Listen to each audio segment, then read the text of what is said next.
Good afternoon, gentlemen. Thanks for joining us, Mr. Chairman and Frank, this afternoon. Obviously, I can see the big smiles on your faces, so that only means one thing: another 3 points, and on to the final 2 games. Yep, getting closer. What did you think of today's performance? Well, unfortunately, I don't see much of the start of the game with different things going on.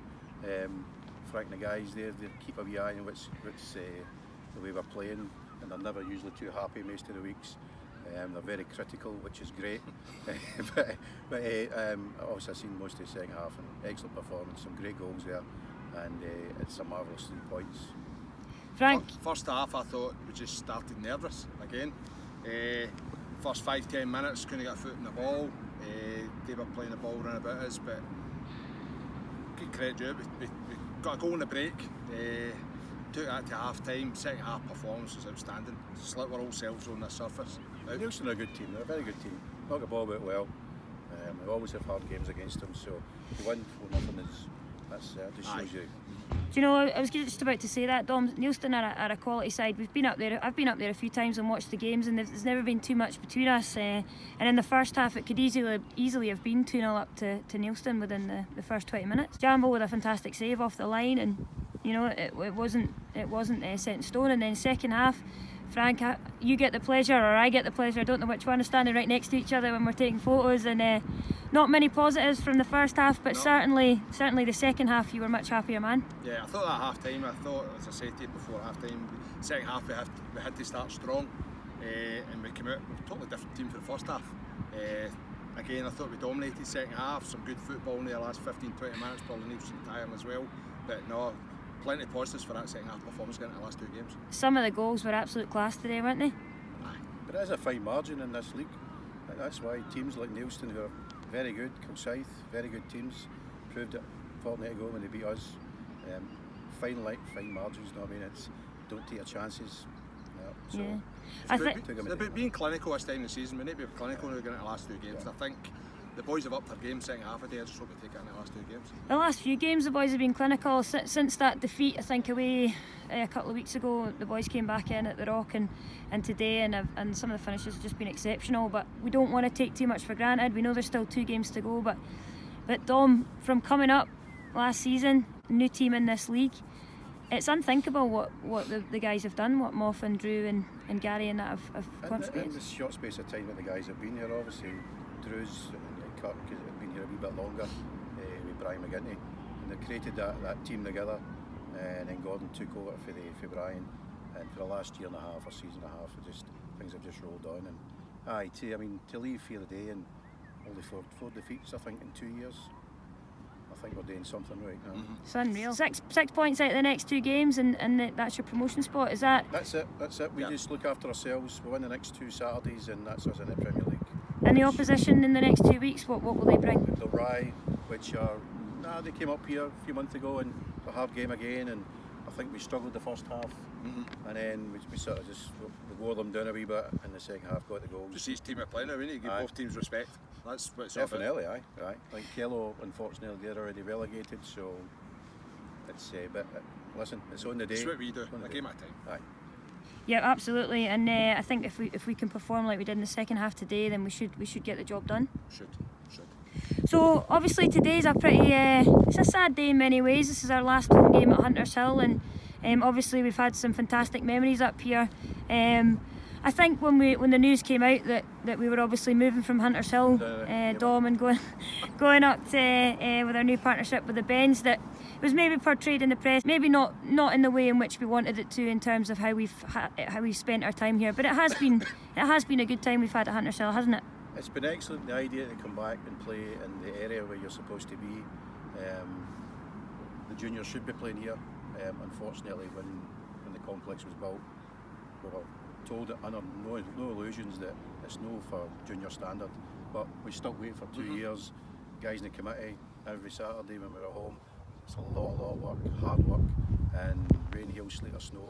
The work that they've got today to set things up, it's just got really, it's too much, you know what I mean? So council, in conversations with them to try and do some work.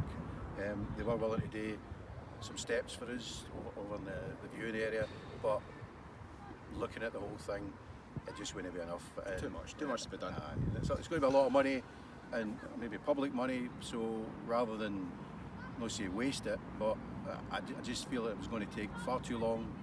Things were just going to drag on and drag on. So we had, as a committee and a club, we had to make the decision to move. So it's no great. It's not great to move away, but we've got to do it now. So. We've been criticised, and that's no secret, about where the supporters stand, how they see the game and the weather, because there's no cover and protection. But it has been a great place to play. But what will Ben's bring to us next season? Well, I think the complex itself. I mean, it's just the way it's situated. It's just off the motorway, very easy to get to. The whole, as I say, the complex itself, everything's all there for junior standard, for semi-professional football. Supporters, it's not just we're looking after ourselves, we're making sure that people who come in, whether away supporters, home support, we're making sure that they have a good day, a good Saturday when they come in. There's a wee bar there, there's places they can go and get something to eat and hot drinks. You're thinking the way supporters think, it's what we would go looking for if we were going to pay £6, whatever it be, to go and watch a game of football on a Saturday. Yeah, absolutely. And I think, Frank, I spoke to you this week about this, but is there anything you'd like to say to the staff here at Huntershill? There's too many to mention, about half a dozen. Obviously, Mike, Dylan, Jolene, Sheena, Jack. They went way above beyond the job that they should be doing. Every Saturday, they're cities, they're like part of the team with us. Aye. As soon as you turn up, stuff is already set up. I can't speak highly enough of what they've done for us. It's a sad day in the fact that basically these guys we won't have them on a Saturday, won't have us on a Saturday. Yeah. I know it's sad to leave, and Frank, you're one of the ones I always see out and about, kicking about with about 6 million jackets on in the winter and an umbrella, trying to put up the green fencing attached to the main fence. And I know you'll be sad to leave, but if we think fondly of our memories and how many we've had here, there's plenty of fond memories we've got. But which memories stand out for you in our time at Huntershill? The first ever friendly we took here, the first game, I think it was Bellshill we took. That was a proud night. Winning the championship last season, that was momentous for us. Seeing that big crowd that night as well, and getting the promotion last season, that's just the sheer highlight of this place for me. Yeah, I still feel like that was yesterday, looking back at the photos. For me, I do look back, and the Scottish Cup games are always something I look at. And you've got the teams like Banks of Dee coming down in Edinburgh City or Edinburgh United. They're the best of the East, if you want to call it, and they got sent on their way in the Scottish Cup, which was excellent. I mean, and to get to the last 16 twice in that 2 seasons is amazing. As Frank said, winning the league, the big night we had. Outstanding. I think I'm going to ask you one final question, and I think Kirky's hoping that he's going to get his name mentioned here, but I'm not sure he will. Your top 2 goals each from the time we've had here at Huntershill. I think Mr McGonagall's against Benburn special because it kept us probably one each ended up that day, and I think that basically dented their promotion hopes or title hopes, and it galvanised us for the rest of the season, the short amount of games we had, and there was no stopping us after that. Other goals, a bit hard to, but there's been a lot of excellent ones. I mean, I've seen some good ones today. Be happy with them. I'm happy with them today. Oh, aye. And what about you, Frank? What's your favourite goals? Please don't say Kirky. You're going to say aye. I'm going to say aye. Cups 2 goals against Port Glasgow. Miss kicks. We were kind of huffing and puffing to get a goal back, and that seemed to galvanise us, take us into the rest of the game. The second goal was just an off-forget it. We've had some fantastic moments here, and I'm pretty sure that going forward into our new home up at the Bens, that we'll have some fantastic moments again in the future, and here's hoping that we see some more title hopes up there. Fingers crossed. Thanks very much, guys. Thank you. Thank you.